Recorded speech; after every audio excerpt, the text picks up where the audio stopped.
We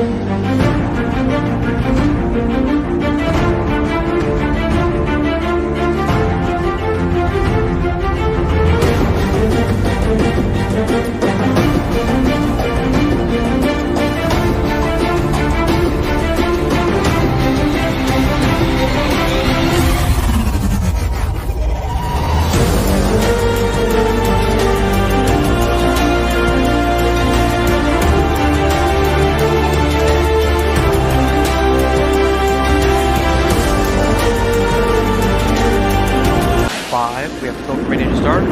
2, 1, 0. Booster ignition and liftoff of Shuttle Endeavour with NASA's final.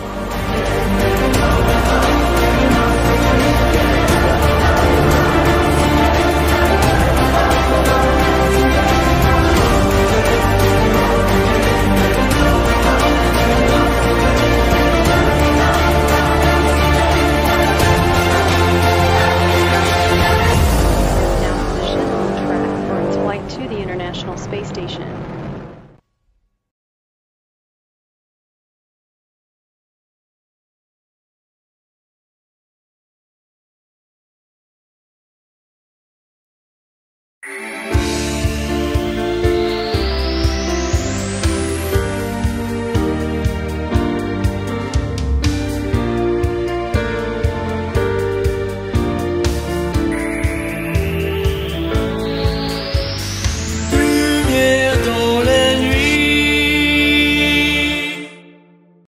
C'est parti. Bonsoir Dominique. Bonsoir. Alors petite question, ce soir donc tu as vu Monsieur Alain Juillet, qu'as-tu pensé de son intervention? J'ai trouvé que c'était une intervention très pertinente par rapport au personnage qui est Alain Juillet. On a appris des choses dont on n'avait jamais entendu parler auparavant. Et c'est toujours un plaisir d'entendre parler. C'est un excellent orateur, il raconte une histoire absolument incroyable. Et en tout cas, j'ai passé un très bon moment à ce nouveau repas ufologique avec Alain Juillet. Et puis on a vraiment de la chance qu'il a accepté de venir à un repas ufologique. D'accord. Alors pour en venir sur toi, Dominique, quels sont tes projets et quelle est l'avancée de ton aventure Valençol avance bien, est pratiquement terminé. Il nous reste encore 2 mois de travail. On va commencer à contacter les distributeurs, donc ce sont les personnes qui mettent le film en salle, dans les salles de cinéma. Ça avance bien. Le film sera terminé dans 2 mois. Et j'ai un nouveau projet de documentaire pour une chaîne de télévision française. Je ne peux pas encore dire quelle sera cette chaîne, mais ce sera un petit peu la suite de Une affaire d'État. D'accord. Et le retour que tu as de ton film Valençol, oui, par rapport à la famille de Maurice Mastre, ouais. Eux pensent quoi de ce film? Ils ont beaucoup aimé le film parce qu'on leur a montré une version de montage pas tout à fait terminée. Mais ils le voient aussi comme un film, puisqu'évidemment ils ont très bien connu leur père ou leur grand-père. Donc ils voient très bien que c'est un film, et en même temps ils ont été très touchés par ce qu'ils ont vu. Donc voilà, pour moi c'est important, voilà, d'avoir encore une fois l'aval de la famille pour que ce soit dans le respect de ce qu'ils ont vécu et de ce qu'a vécu leur père ou leur grand-père. D'accord.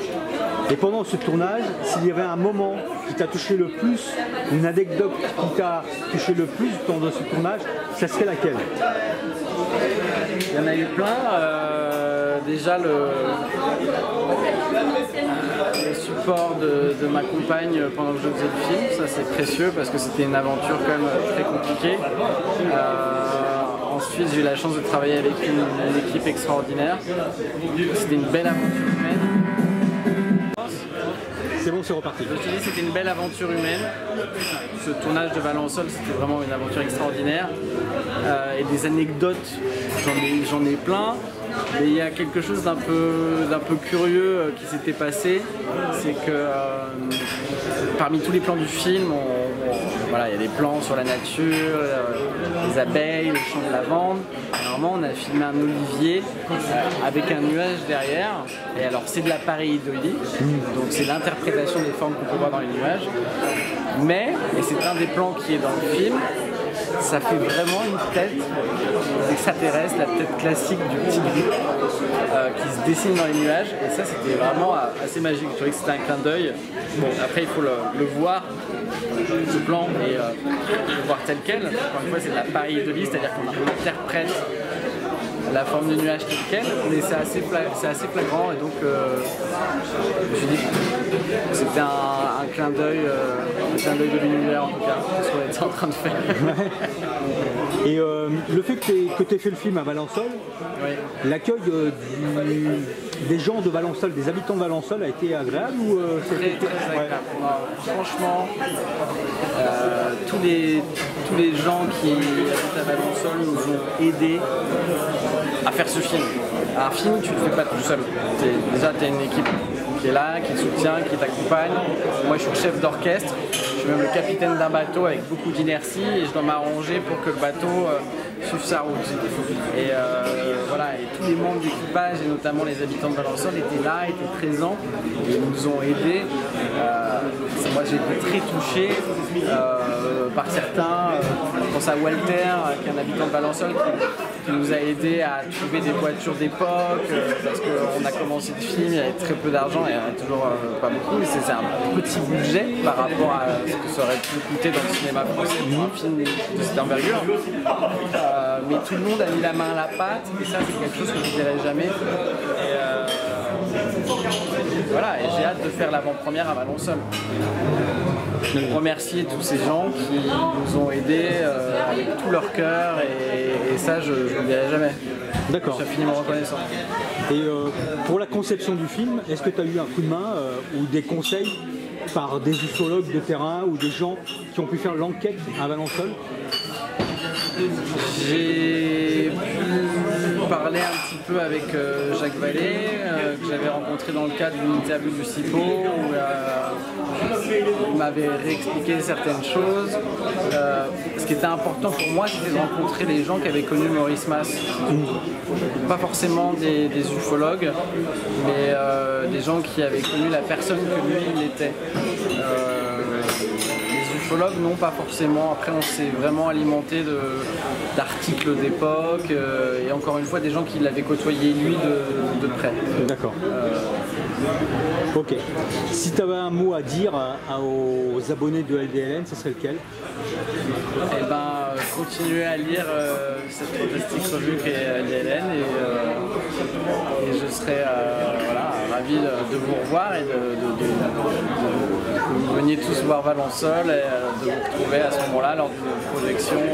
J'espère qu'on aura l'occasion de faire aussi des avant-premières un petit peu partout en France, où on pourra faire des questions-réponses et créer des débats peut-être avec des spécialistes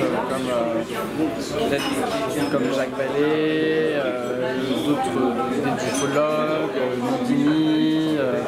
Voilà, j'aimerais vraiment créer aussi un débat autour du film. Ça, c'est vraiment quelque chose qui me tient à cœur. D'accord. Bah, je te remercie et je te souhaite une bonne fin de soirée alors. Merci.